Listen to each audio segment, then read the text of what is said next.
அந்த அறிவை ஏற்றுக்கொண்டு உணர்ந்தால் மட்டும்தான் சாமி சொன்ன கூட்டமை ஞானத்தால் கொண்டு உணர்வார் தம் கருத்தின் நோக்கரிய நோக்கே. என்ன சிறந்த ஞான நூல்களை, என்ன திருமறை பயின்றாலும், வேதம் பயின்றாலும், எதை பயின்று தெளிந்தாலும் கூட என்னாகாது? கூட்டமை ஞானத்தால் கொண்டுணர்வார் தம் கருத்தின் நோக்கரிய நோக்கு. அவர்கள் எனக்குள் இறைவன் இருக்கிறான் என்பதை உணர்ந்து என்ன செய்ய மாட்டாங்க? நான் பாவி, நான் அந்த வார்த்தையெல்லாம் விட மாட்டேன். இந்த வரிக்கு இன்னைக்கு கைலாஸ் உதாரணமாயிட்டான். ஆக அவருடைய மெய்ஞானம் என்ன பண்ணுது?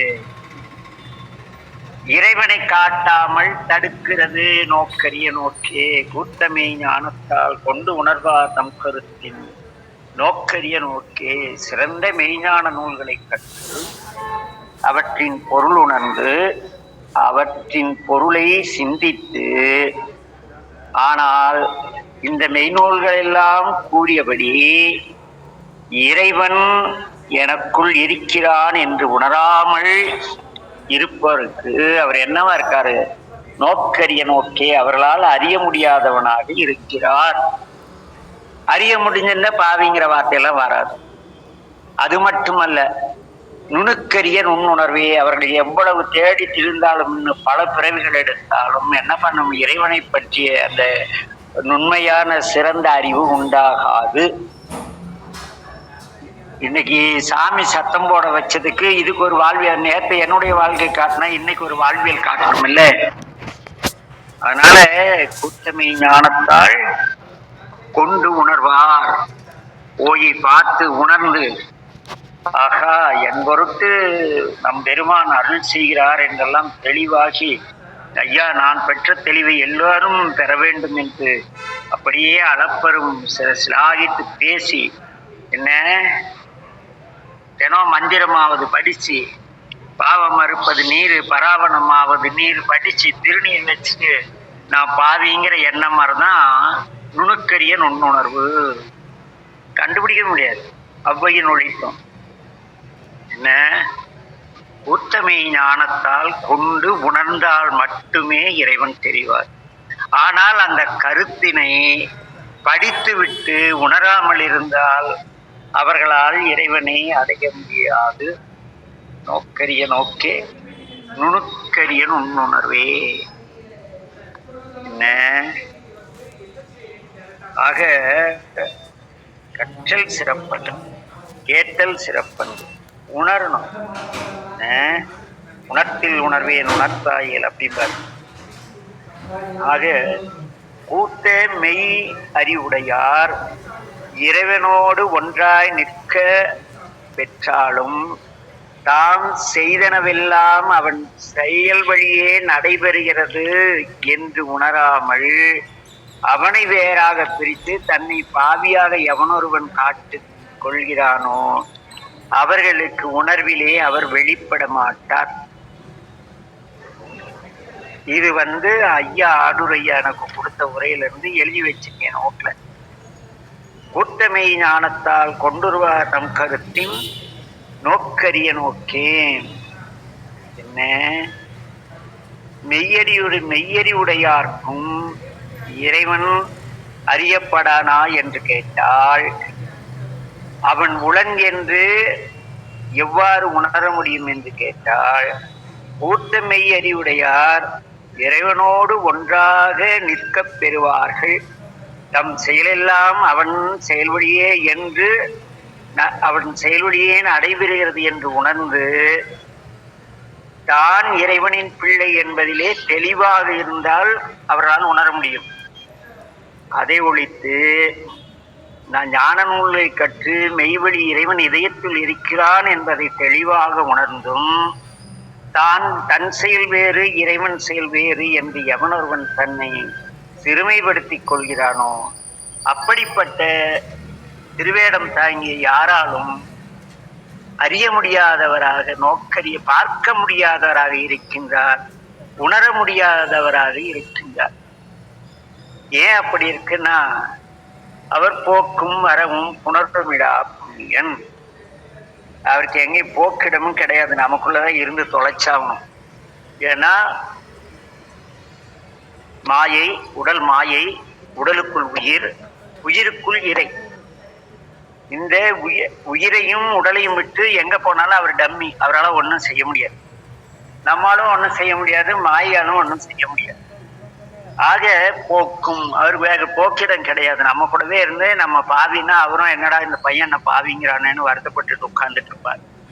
வரவும் சரி, வெளியே போயிட்டு வரலன்னா அவர் வெளியே போயிட்டு வர முடியாது. ஏன்னா கை குழந்தையை அழைத்து செல்லும் தாயை போல இந்த பசுக்களை அந்த மேய்ப்பானாகி இறைவனை என்ன பண்றார், மேய்ச்சிக்கிட்டு இருக்கார். மாடை விட்டுட்டு போனா மாடு எங்கேயாவது ஓடி போயிருங்கிற பயத்துல அவர் கூட இருந்துதான் ஆகணும்.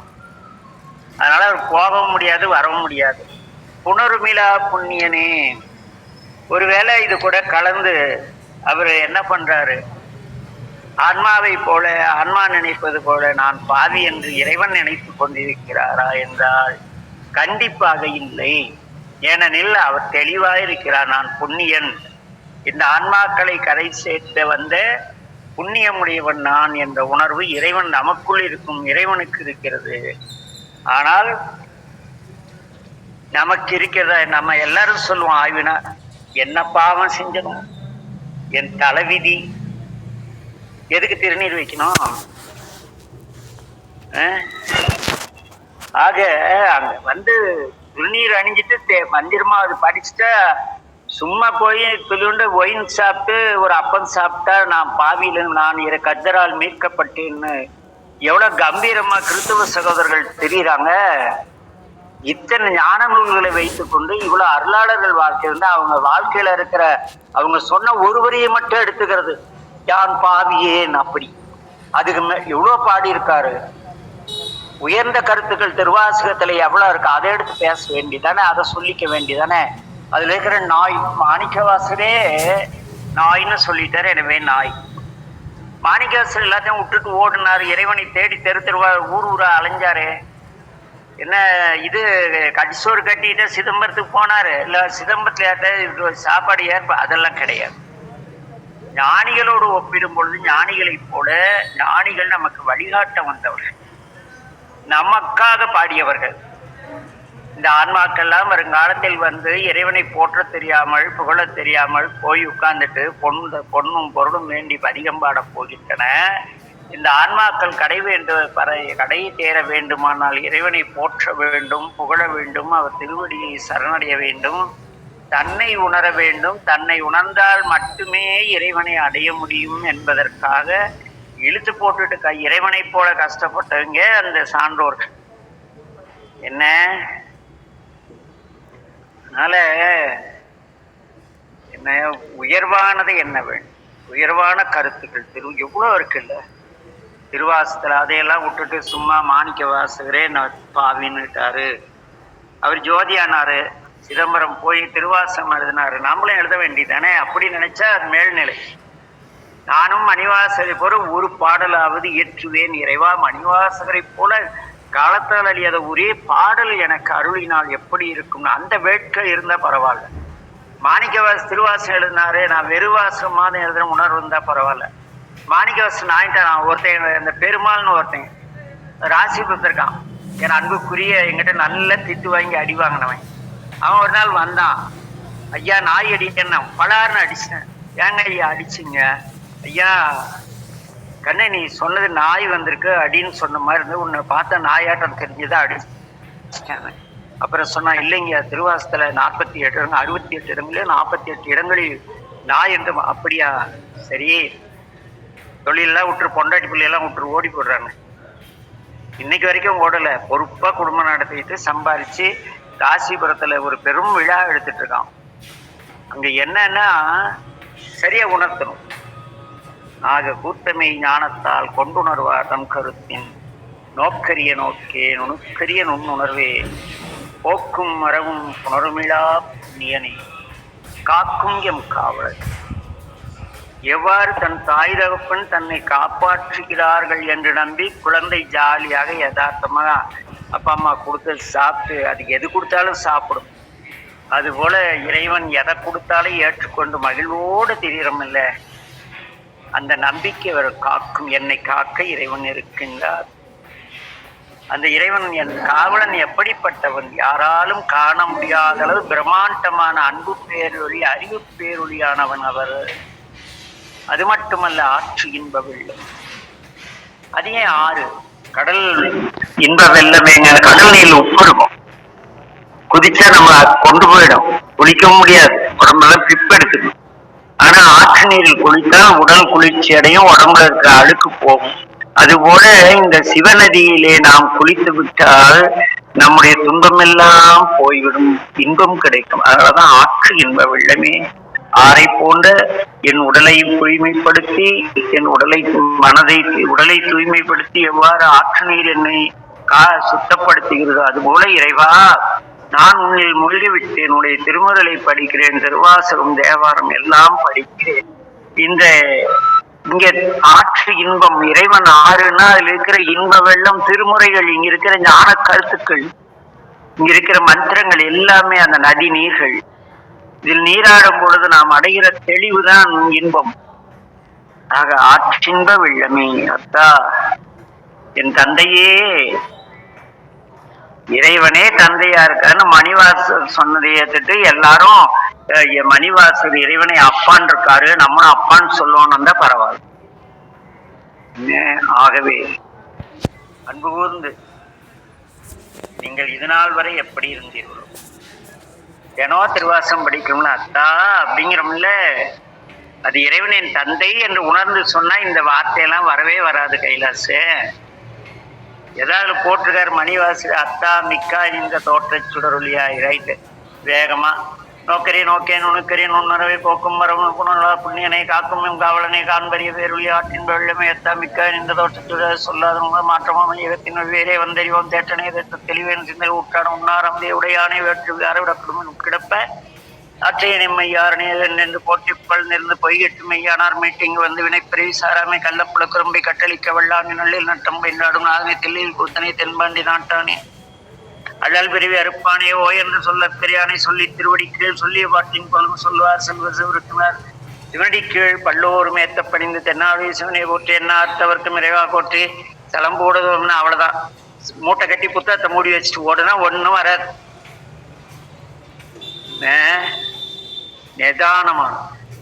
நிதானமா படிம்பாங்க ஸ்கூல்ல, அதுபோல ஏற்றுக்கொண்டு அமைதியா படிச்சு. இன்னைக்கு வந்து என் அன்பிற்குரிய தங்கை மீனாட்சி வந்திருக்கு. மீனாட்சி மைக்க மியூட்ல இருந்து எடு. மீனாட்சி, என்னது இந்த பிள்ளை வந்துட்டு மைக் ஆஃப் பண்ணி வச்சு தூங்கிடுச்சா? கைலாஸ் ஐயா மைக் மியூட்ல இருக்கு.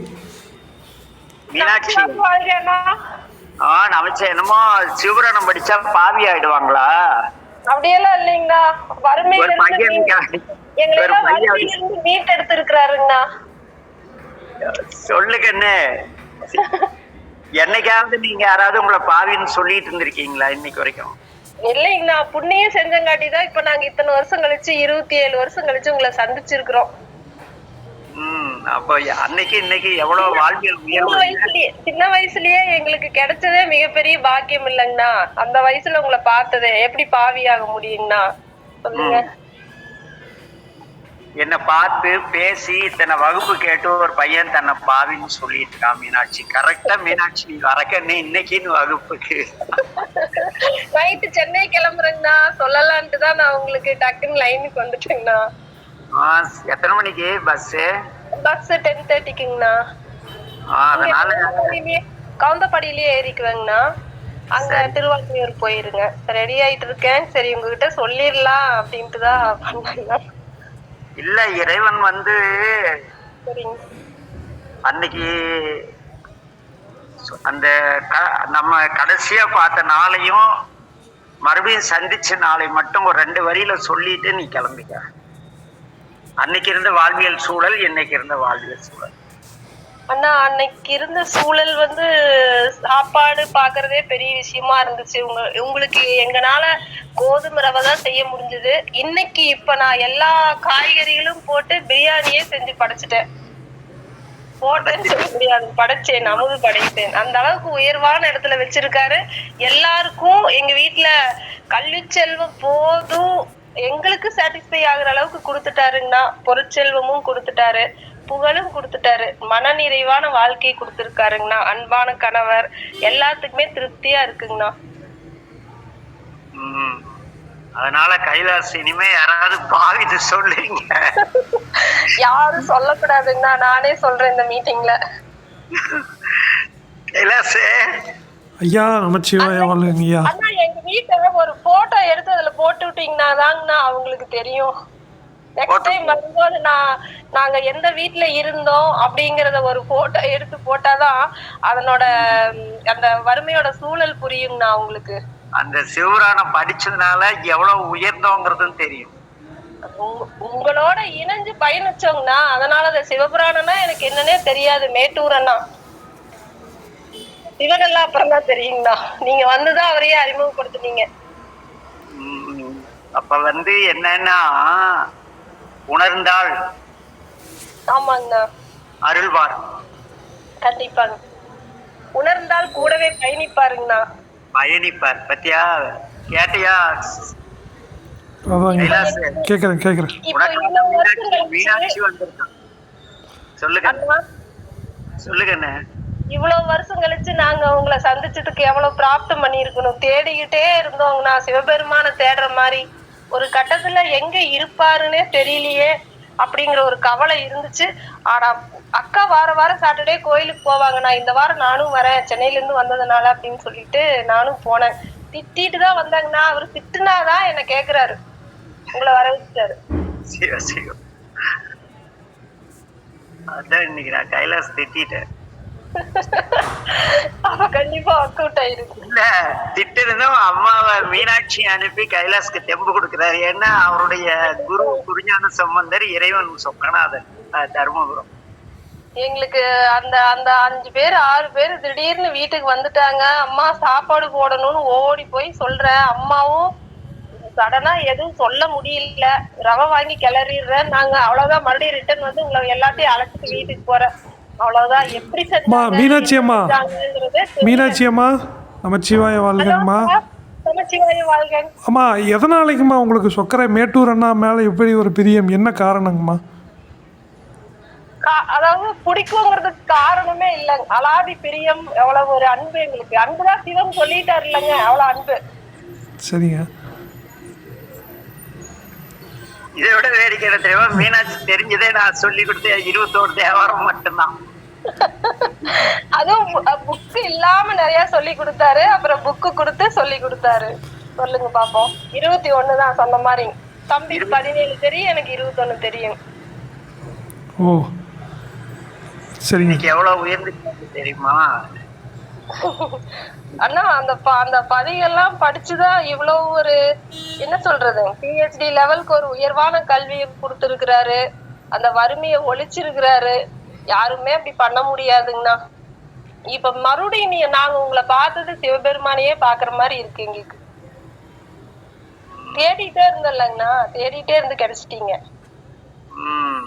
ஆக எங்க தேடல் இருக்கு, தேடல் உள்ளவன் தேவையானதை அடைகிறோம். கண்டிப்பாங்கண்ணா. அதே மாதிரி நானும் தேடிட்டு இருந்தேன். தேடல் நம்ம அடியேன் தேடுவது போல இறைவன் எல்லாரையும். போட்டோனா என்னன்னே தெரியாத காலத்துல எங்களை அவ்வளவு போட்டோ எடுத்து வச்சிருக்கீங்க. அதை இப்ப பாக்கும்போது, அப்ப போட்டோ எடுக்கிறதே பெரிய பொக்கிஷங்கண்ணா. போட்டோவே எடுத்தது இல்ல. அதை இப்ப பாக்கும்போது எப்படி இருக்கு தெரியுங்களா, எங்களுக்கு என்ன சொல்றதுன்னே தெரியல. கைலாஸ் நம்ம வீட்டையும் தம்பியுடைய ஹாஸ்பிட்டலையும் சரிங்கண்ணா. இனிமே மறந்து கூட தன்னை எவனாவது பாவினா அவனை பலான்னு அறிஞ்சு விடுவான். இவனு சொல்லிக்க மாட்டான். கண்டிப்பாங்கண்ணா. இன்னைக்கு குழுல தம்பி ஹாஸ்பிட்டல இன்னைக்கு நம்ம வீட்டுல எடுத்தோம்ல கண்ணு. ஆமாங்கண்ணா. அதை இன்னைக்கு போட்டு விடுறேன். கண்டிப்பா போட்டு விடுங்கண்ணா. அதான் கைலாஸ்க்காக, கைலாஸ் தெளிவடைய. அவர் அந்த பேரை வச்சுட்டு தெளிவடையாம இருக்கிறாருன்னு சொல்றீங்களேங்க. அதுவும் நானும் எவ்வளவு நேரம் பேசி இருக்கிறேன், அவர் ஞானமே அடைஞ்சிருப்பாரு. இல்லம்மா, ஒரு கோயிலுக்கு போக முடியலன்னா இறையருள் இல்லைன்னு நம்ம அப்படித்தானே சொல்லுவோம். நீங்க தான் சொல்லிட்டீங்களே, சிவன் எங்க இருக்கிறாரு, கைலாஷ்ல இருக்கிறாருன்னு ஒரு பொண்ணு அன்னைக்கு ஒரு மீட்டிங்ல சொல்லுச்சு. நீங்க அந்த வீடியோ பார்த்தேன்.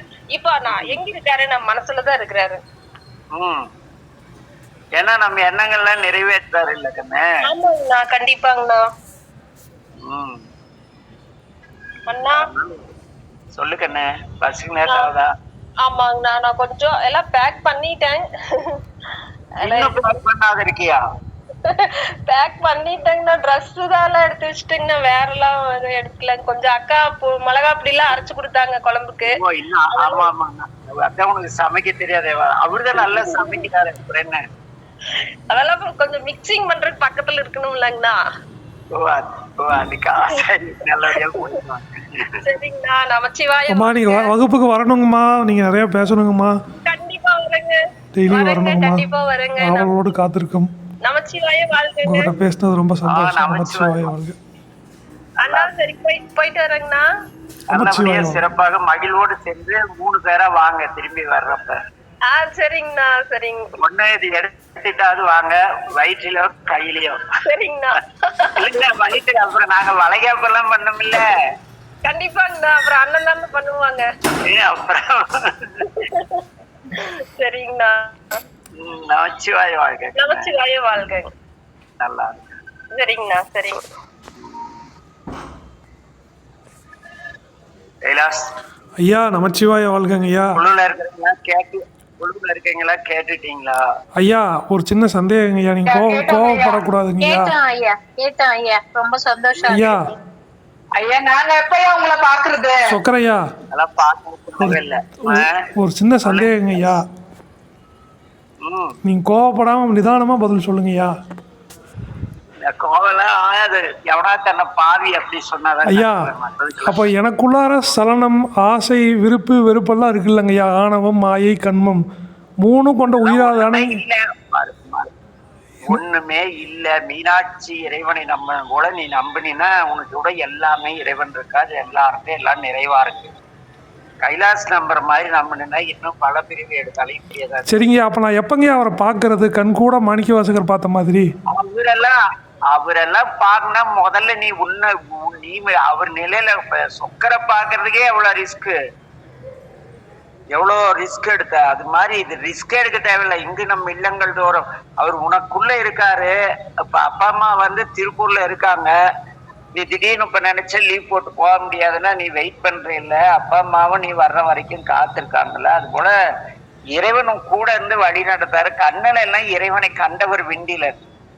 மணிவாசர் சொல்றாரு, எல்லாரும் சொல்றாங்க மாணிக்கவாசர் சிவருமான பார்த்தாங்க. ஆனா அவர்கிட்ட போய் யாரோ கேட்டுங்க, என்ன மணிவாசரே இறைவனையே அவர் சொல்றாரு, கீதங்கள் பாடுதல் அல்லத ஆடுதல் எல்லாம் கேட்டறியோம் அவனை கண்டறிவாருங்கிறார் மாணிக்க வாசகர். நம்ம ஆளுங்க விட்டு போட்டு சிவனே வந்தாருன்னு சீன் போட்டுட்டு ஊரே மறுக்கிறாங்க. திருவாசகம் சொல்லுது, கீதங்கள் பாடுதல் ஆடுதல் எல்லாம் கேட்டறியோம் அவனை கண்டறிவாரு. இறைவனை பார்த்தேன்னு சொன்னால பத்தி நான் கேட்டதில்லைன்னு திருவாசகம் பேசுது. உள்ளிருக்கும் ஒன்றை உணர்வினால் உணர முடியுமே அன்றி கண்ணினால் காண முடியாது. சரிங்க, சரிங்க. மணிவாசர் சொல்றாரு இல்ல, கீதங்கள் பாடுதல் ஆடுதல் எல்லாம் கேட்டறியும் அவனை கண்டறிவாரை. ஆமாங்கய்யா. அதுக்கு என்ன பொருள்? கீதங்கள் பாடுது, எல்லாரும் பாடிட்டு ஆடுறாங்க. சிவனை பார்த்தேன்னு சொன்னாலும் நான் கேட்டதே இல்லைங்கிற திருவாசகம். சரிங்க. மணிவாசகரை பார்த்தது இல்லைங்கிறாங்க. நம்ம வந்து அவர் ஞானத்தை தந்ததால் வந்தவர் குருவே சிவமே ஏற்றுட்டாரு. அவரும் அதே போல அதுக்கு பிறகு வரவே இல்லை. அந்நியமின்மையின் அரண்கலர் போகுமே. இதுங்கெல்லாம் அரண்கலலா போகுது. இங்க இருந்துட்டு நம்ம கிட்ட பொறுக்கி நின்றுட்டு இருக்கு. நீ நம்பினால் மீனாட்சி எல்லாம் இன்னைக்கு நான் ரொம்ப ரொம்ப ரொம்ப மீனாட்சி மட்டுமல்ல, அவ வெளியே சொல்லிட்டா தேவராஜன்லாம் வந்து மறைச்சிட்டு அவங்க இறைவனை தேடினாங்க. நல்ல கல்வி கிடைச்சது, உயர்ந்த நிலைக்கு போனாங்க. அவ வந்து பிஃபார்ம்ல பிஹெச்டி பண்ணிருக்கா, பார்மாசிட்டில பிஹெச்டி பண்ணிருக்கா. அவங்க அக்கா எல்லாமே அவங்க வீட்டுல 4 பிஹெச்டி இருக்காங்க. சோறு கிடையாது வீட்டுல. ஒரு 21 தேவாரமும் 21 தேவார பாடலும் ஒரு சிவபுராணம் மட்டும் இறைவன் பால் அவங்க கொண்ட நம்பிக்கை, இறைவன் எங்களை ஆட்கொண்டு விட்டார், அந்த தன்னம்பிக்கை தான் அவங்களை இவ்வளவு ஏற்றி. சிவ சிவா. நமக்கு அந்த நம்பிக்கை வராதனால அப்புறம் நம்ம இப்படியாதான் புலம்பிட்டே தெரிய வேண்டாம். மணிவாசரே சொல்றார், கீதங்கள் பாடுதல் ஆடுதல் எல்லாம் கேட்டறியும் அவனை கண்டறிவாரை. எவனாவது ஒருத்தன் ஞான ஆசிரியனும் அருட்குருநாதரும் வந்துட்டு மாணிக்க வாசர் அப்படியே சிவன் ஜடாமுடியோட வந்தால வச்சிருக்காரு திருப்பெருந்துறையில. ஐயா அப்ப கண்டேன் அவர் திருப்பாதம்னு சொல்றாங்களங்க ஐயா. ஆமா, எல்லாம் சிவம், முன்னாடி பூரா சிவம். எங்க கருணையில என்னுடைய திருவடி என்ன? அன்பு, அன்பு நிலையை கண்டது. செந்தாமரை காடனைய திருமேனிங்கிறாரு. செந்தாமரை மிகுந்த ஒரு மனோரமையத்தையோட மகிழ்ச்சி தான் அப்படி இறைவனை பற்றிய சிந்தனை வருகிறது. இந்த இது அதுதான் கூட்டமை ஞானத்தால் கொண்டு உணராமல் கேள்வி கேட்டுல உணர முடியும். அதான் சொல்றாருல்ல, அவ்வையின் ஒழித்தும் அவ்வையின் ஒழித்தும்னு நிறைய வரும் இல்ல. அதுல ஒழிக்கும் சோரனை கண்டனம் கண்டனம் ஆர்மின் ஆர்மின் பூப்பினை புனைமின், அப்படி அவ்வையின் ஒழித்துன்றார் அடுத்த வரியில. இது தேடினால் அடையக்கூடியது அல்ல, உணர்வினால் உணரக்கூடியது.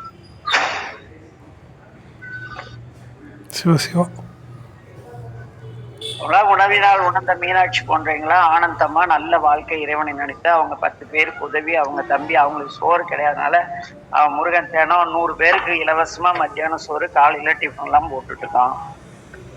இல்லாதவங்களுக்கு சம்பாதிக்கிறான். இன்னும் 5 வருஷம் கழிச்சு இந்தியாவிலே முதல் முறையா மல்டி ஸ்பெஷாலிட்டி ஹாஸ்பிட்டல் வந்து ஃப்ரீயா மெடிசன் பண்ண போறதா அவங்க கோல் வச்சு அக்கா தங்கச்சி இங்க தம்பி எல்லாம் ஓடிக்கிட்டு இருக்காங்க. சாமி கொடுத்துருக்காரு, இதை நல்ல விதமா எல்லாருக்கும் இலவசமா கொடுக்கணும். ஏன்னா இறைவன் மகிழீஸ்வரர், அந்தூர் சாமி பேரு மகிழீஸ்வரர் பெரிய நாயகி. மகிழீஸ்வரி எல்லாம் இலவசமா கொடுக்கறதுக்கு தான் நம்மளை படிக்க வச்சிருக்கான்னு அதுங்க ஓடி சம்பாரிச்சிட்டு இருக்கு. உலகுக்கு இறைவனை போல நன்மை செய்ய அந்த பசித்திருந்தேன் உணவளித்தா இப்ப அதை செய்யறாங்க. நோயிற்று அவங்க ஐ ஹாஸ்பிட்டல்ல போனா இப்ப வசதி இல்லைன்னு தெரிஞ்சா பணம் வாங்காதீங்கன்னு இது அவன் ஸ்டாஃபும் கிட்ட சொல்லிடுறான். சிவசிவா. மக்கள் சேவையே மகேசன் சேவை. சேவை செய்ய மகேசன் சேவைன்னு என்ன? திருவடி சேவை. எல்லா உயிரிலும் திருவடி, சாமியுடைய திருவடி தானே, திருவடியில் தானே இருக்கு. நிச்சயமா நிச்சயமா. அப்புறம் நீ மக்களுக்கு செய்யற சேவை மகேசனுடைய திருவடிக்கு செய்யறது சேவை தானே. கட்டாயமாங்க. இப்ப புதுசா எந்த திருவடி வரும் அதுக்கு? சரிங்க. இன்னைக்கு சாமி கரெக்டா மீனாட்சி கோத்து விடுற ஆச்சரியமான விஷயம். அந்த பிள்ளை கூட்டுல எவ்வளவு மகிழ்ச்சி பத்தியா? ஆமாங்க. நம்ம யாராவது அந்த மகிழ்ச்சியா என்னைக்காவது பேசியிருக்கோமா கைலாசு? இல்லைங்க. அவ இறைவன் எனக்கு அருளி கொண்டிருக்கிறார் என்ற தன்னம்பிக்கையினால் வந்த மகிழ்ச்சி மலர்ச்சி. நம்ம ஆட்கொள்ளப்படலைன்னு பொய்யான கற்பனை, ஆட்கொண்ட பிறகும் ஆட்கொள்ளவில்லைன்னு ஒரு பொய்யான கற்பனையில நம்மள நாமளே துன்பப்படுத்திட்டு இருக்கிறவங்களே நீங்களே பாவினா நாங்க யாருன்னு இருக்கிறவங்களை இன்னும் பாவியாகி அவ்வளவுதான். சாமி திடீர்னு அனுப்பிச்சிருக்காரு. அந்த பிள்ளை மெட்ராஸ் போறதை விட்டு போட்டு திடீர்னு குழுல வந்து பேசுது. 10 மணிக்கு ட்ரெயின்னா 9 மணிக்கு வகுப்பு முடிக்கணும் பேச வேண்டியதானே. அதுதானே இயல்பு. எல்லாம் எடுத்து வச்சுட்டு அண்ணா நான் பஸ் ஸ்டாண்ட் வந்துட்டா ஊருக்கு போயிட்டு சொல்லணும். அதுதானே இயற்கை கைலாசு. இது வந்து சொல்லுது இல்ல. நான் இன்னும் வேலை இருக்குன்னா நான் கிளம்புறேன், கிளம்பிடுச்சு இல்ல. அப்ப அது தன்னை இறைவன் வந்து பாரா என்னால் தடுத்தாட்கொள்ள ஒரு சாமானிய பெண் ஒரு ஒரு சிவபுராணமோ ஒரு 21 தேவாரத்துக்கு 21 பாடல் தெரிஞ்ச பிள்ளை இவ்வளவு சந்தோஷமா இருக்கு. இவ்வளவு கற்று நான் பேசணும் இல்ல கூட்டமை ஞானத்தால். உன்னால அடைய முடியாத அது அடைஞ்சிருச்சு இல்ல. புரிஞ்சிக்க கைலாஸ். சரிங்க சரிங்க, தவிர்த்துறேங்க. இனிமே தவிர்த்துறேன். நான் இன்னைக்கு குழுவுல அவங்க ஹாஸ்பிட்டல் எல்லாம் போட்டு விடுறேன் பாரு, மிரண்டுருவீங்க. சரிங்க. அவங்க வீட்டு தடவை போனா அவங்க வீடு எப்படி கிடக்குதுன்னு போட்டோ எடுத்து போடுறேன். சரிங்க. அப்பதான் இறைவன் எப்படி அவங்களே உணர்த்திற்குள்ள நம்மளுக்கு எல்லாமே கொடுத்து. உங்க வீடு அளவு பெரிய வீடு பெரும்பாலும் இங்க இருக்கிற யாருக்கும் கிடையாது. நிச்சயமாங்க ஐயா. பரம்பரை வீடு அவங்கவுங்க சம்பாரிச்சு கட்டி இருப்பாங்க. கண்டிப்பா. பரம்பரை வீடு உனக்கு இருக்கிற மாதிரி யாருக்குமே கிடையாது. கட்டாயமாங்க.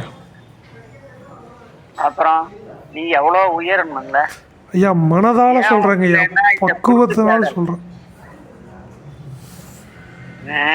மனதால் சொல்றேங்க ஐயா. பாவி அப்படிங்கிறது மனதால் சொல்கிறேன். மனதால் சொல்லக்கூடாது. அந்த மனதால் சொன்னா முடிஞ்சு போச்சு, அவ்வளவுதான். நாளையோட வகுப்பு கட்டு. நீயே உன்னை நம்பாதப்ப இறைவன் எப்படி உன்னை நம்புவாரு? என்னடா இவன் எவ்வளவு கொடுத்தாலும் எவ்வளவு அருளினாலும் இவன் நம்மள நம்ப மாட்டேங்கிறான், இவன் பாவியா இருக்க ஆசைப்படான்னு தெருவுல விட்டு போயிடுவார் சாமி. சரிங்க. ஞாபகம் வச்சுக்கோ. சரிங்க. ஏன்னா அது மாதிரி தெருவுல நின்னவன் நிறைய பேர் எனக்கு தெரியும். அவங்களையும் ஒரு நாளைக்கு சாமி பேச வைப்பாரு. இன்னைக்கு வாழ்ந்தவர் அடையாளம் காட்டிய சாமி ஆட்கொண்ட பிறகும் உன்ன மாதிரி நான் பாவி, மனதால நான் பாவி, அப்படியே பாவிய எப்பரிசாயினும் ஏற்றுமீன் குளமிலரேனும் குளத்திற்கு ஒரு குணமிலரேனும்னா கூட அமைச்சர் சொன்ன வினை மாடுன்னு படிச்சு போட்டு நீ பாவின்னு இருந்த, அப்புறம் உன்னை விட கேவலமான தெரு பன்றி தெருநாய் பரவாயில்ல. அதனால கைலாசு நம்பு. கைலாசு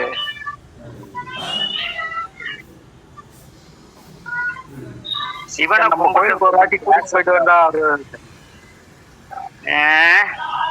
நம்ம கோயிலுக்கு ஒரு வாட்டி அவரை கூட்டிட்டு போய் வந்தாக்கா கொஞ்சம் எல்லாம் சரியாவாரு ஐயா.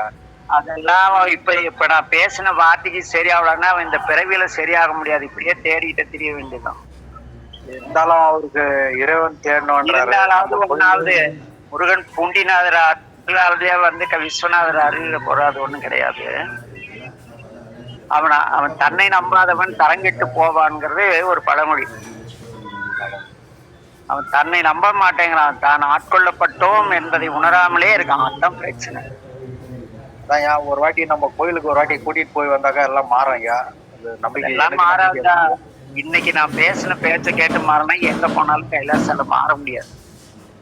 ஏன்னா இறைவன் மீனாட்சி கொண்டாந்து நிறுத்துறாரு. பாரா எப்படி என்ன நம்புறா, ஏன்னா இவ்வளவு கற்று போட்டு இப்படி கேவலமா இருக்கேன்னு மீனாட்சி காட்டி பழித்துரைக்கிறாரு. கைலாசம் நிலையை உணர்ந்தாங்கிறாரு.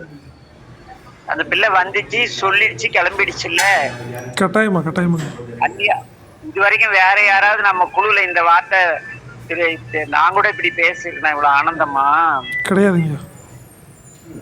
அப்ப அந்த பிள்ளை என்னை விட பக்குவமானது வந்து உணர்த்திட்டு போகுதுல்ல. நிச்சயமாங்க நிச்சயமா. அப்புறம் நீ இப்ப உணரலைன்னா எப்ப உணர போற? சத்தியமா சான்ஸே கிடையாது. சரிங்க சரி. புரிஞ்சுக்க கைலாஸ். உன்னை ஒரு போஸ்டிங்ல வச்சிருக்கானா அந்த ஓனர் உன்னை எவ்வளவு நம்பி அந்த போஸ்டிங் கொடுத்துருப்பாரு. நீ அந்த போஸ்டிங்ல இருந்து தகுதி இல்லைன்னா இருக்கிறவங்களாம் உன்னை தேய்ச்சிட்டு போயிட மாட்டான். கண்டிப்பா கண்டிப்பாங்க. அதை கரெக்டா செய்யறீல்ல. அது போல இறைவன் உனக்கு அணிவித்த திருநீருக்கும் அந்த திருமுறையை கற்க கொடுத்த பெருமைக்கும் நீ அப்படி கம்பீரமா இருக்க வேண்டாம். கட்டாயமா. எங்கேயாவது நான் நான் பட்டையில பேர்னு உட்கார்ந்து இருப்பேன், வெளியே எங்கேயாவது என்ன அப்படி பாத்துட்டியா? இல்லைங்க. ஏன்னா நான் எவ்வளவு கம்பீரமா இருக்கேன்னா அவ்வளவு என் இறைவனுக்கு பெருமை. ஏன் யாரையும் எங்க வீட்டுக்கு கூட்டி போறதில்ல? என் வீட்டில் சூழ்நிலை யாருக்கும் தெரியக்கூடாது. என் வீடு நல்ல வசதியா நல்லாதான் இருக்கு, அது வேற விஷயம். வந்த ஒரு டீ வச்சு கூட எங்க வீட்டுல ஆள் கிடையாதுல்ல.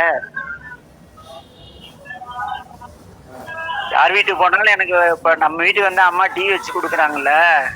கட்டாயமாங்க. எனக்கு அந்த யோகிதை இருக்கா இல்லைன்னுக்குள்ள நான் ஏன் அங்க கூட்டி போனோம்? அது பட்டையிலே வச்சு எல்லாம் வாங்கி. நீங்க தாங்க வந்தவங்களுக்குலாம் அமுத பால் கொடுத்துட்டு இருக்கீங்க, அப்புறம் என்னங்க டீ? இந்த சீனை அது மாதிரி நீங்க வந்தவங்க எல்லாம் நெறிப்பட்டு அப்புறம்டா பாவி. ஐயா நீங்க வரலன்னு நினைச்சா அந்த வார்த்தையை ஒரு பிட்டு போட்டு அதை கரெக்டா நீங்க வந்துட்டீங்க. அப்படி எல்லாம் கிடையாது, இறைவன் அறியாம எதுவும் நடக்காது. சரிங்க, நான் தவிர்த்துறேங்க. இனிமே அந்த வார்த்தையை நினைக்க கூட மாட்டேங்க. நீ எங்க எது பேசினாலும் யாரு, அதனாலதான் கைலாஸ் என் கூட யாரும் எங்கிட்ட ரொம்ப நெருங்கி பண்ண கண்டா கொஞ்சம் விலகியன்னு இருப்பாங்க. எங்கேயாவது இந்த ஆள்கிட்ட திட்டுவாங்க ஆயிடுவோம். எனக்கு பவானியில அறிமுகப்படுத்தக்குள்ளவே 7ஆம் ஆண்டு சூழியத்திற்கு கூட்ட விழாவில் எங்களை தண்டிக்கவும் கண்டிக்கவும் உரிமை உள்ள எங்களை அன்பிற்குரிய மேற்றுன்னு யாராச்சும் சொன்னாமா? இல்ல, பவானி திருக்கூட்டத்தை டே இங்க வாடான்னு சொல்ற ஒரே உரிமையில ஒரே ஒருத்தர் தான். ஆனா அவர்கிட்ட எங்களுக்கு ஒரே பயம், அவர் எப்ப திட்டுவாருன்னு தெரியாதுன்னா சபையில. ஆனா நாங்க தெளிவா இருக்கோம். அடுத்த சரிங்க சரிங்க சரி. தாயறியா மகவும் கிடையாது, தகப்பன் அறியாத மகனுடைய குணமும் கிடையாது. இது இரண்டுமான ஒரு இறைவன். சரிக்கண்ணு எல்லாம் நல்லா இருங்க. எப்படியோ மீனாட்சி இன்னைக்கு வந்து கூட்டமை ஞானத்தால் உணர முடியாது, இறைவனை ஏற்றுக்கொண்டால் உணரலாம்னு ஒரே வரியில உணர்த்திட்டு இருக்கா விளக்கம். அப்படிதாங்கய்யா சுப்பிரமணியா. அப்படிதான் அவரு எல்லா இந்த மெய்ஞானம் எஞ்ஞானம் அன்னைக்கு சொல்லி கொடுத்தீங்க இல்லைங்களா, அதுல இந்த ரெண்டு ஞானம் இல்லாம நடுவில் எங்க போந்துட்டாரு. அதான் பாக்கின்னு வந்துருச்சு. வேற ஒண்ணு இல்லைங்க. நிறைய படிச்சாலும் வந்துருக்கீங்க. அந்த மாதிரி நிறைய அட்டன் பண்ணாலும் இருக்கும்போது வந்துடும். அதனால ஞானம் இல்லாத இருந்துடலாம். என்ன சொல்றீங்க? ஈஸியா தெரிஞ்சுக்கலாம். ஈஸியா தெரிஞ்சுக்கலாம். இந்த மாதிரி படிச்சுட்டு மாப்பிள்ள போய் சீக்கிரம் உங்ககிட்ட அந்த வார்த்தையே நம்ம வார்த்தையே இல்லையா. நான் நிறைய பேர் அவனுக்கு எடுத்து நம்ம வார்த்தை தான் அவனுக்கு பயன்படுத்துறானுங்க, கிறிஸ்தவர்கள் பயன்படுத்துறாங்க. ஆனா நம்மள யாரும் பயன்படுத்துறதே கிடையாது. இப்பயும் தவறி போய் விட்டுட்டாரு, வார்த்தை விட்டாரு உங்ககிட்ட. வேற இல்லைங்க. அவங்க யாரு விஷயம் கூட தன்னை பாவின்னு சொல்லிக்க மாட்டான், சொல்லிக்கிறது இல்ல. திடீர்னு இங்க ஏதோ நாமத்துல உங்கள்கிட்ட ஒருவேளை இவர் வேலை பார்க்கறோட ஒரு கிறிஸ்தவ மண்டபமா தெரியல. அப்படி இல்ல, அப்படின்னா அந்த வார்த்தை சொல்லியிருக்க மாட்டேன். சரிங்க சரிங்க சரிங்க. கிறிஸ்தவனா இருந்தா அப்படி சொல்ல மாட்டேன். நம்ம சரி சரி சரி. சரியான அடி கொடுத்துட்டீங்க. நல்லதானுங்க. அப்ப அதாவது